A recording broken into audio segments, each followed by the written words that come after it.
DTV news కి స్వాగతం. ఆంధ్రప్రదేశ్ శాసనసభ పిటిషన్ల కమిటీ సమావేశం రాష్ట్ర సచివాలయంలో జరిగింది. తెల్ల రేషన్ కార్డును హెల్త్ కార్డుకు అనుసంధానం చేయడంతో తలెత్తుతున్న ఇబ్బందుల్ని చర్చించినట్లు కమిటీ చైర్మన్ ఉపసభాపతి ఆర్ రఘురామకృష్ణంరాజు తెలిపారు. హెల్త్ కార్డుకి వైట్ కార్డుకి ఎటువంటి లింకు లేకుండా దాన్ని రేషన్ కార్డు అని పేరు పెట్టి హెల్త్ కార్డుని సపరేట్గా ట్రీట్ చేయాలి. దీని క్రైటీరియా డిఫరెంట్గా ఉండాలి.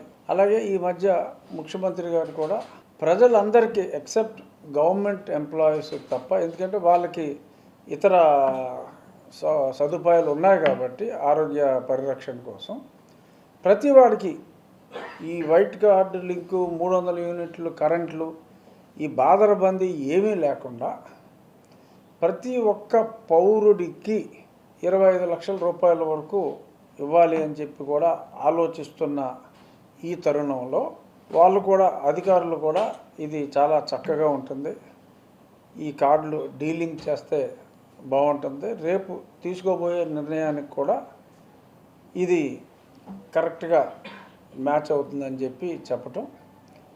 ఇది బహుశా మా కమిటీ రిపోర్ట్ కూడా మేము ముందు మా స్పీకర్ గారికి వారి ద్వారా ప్రభుత్వానికి కూడా సమర్పిస్తాం.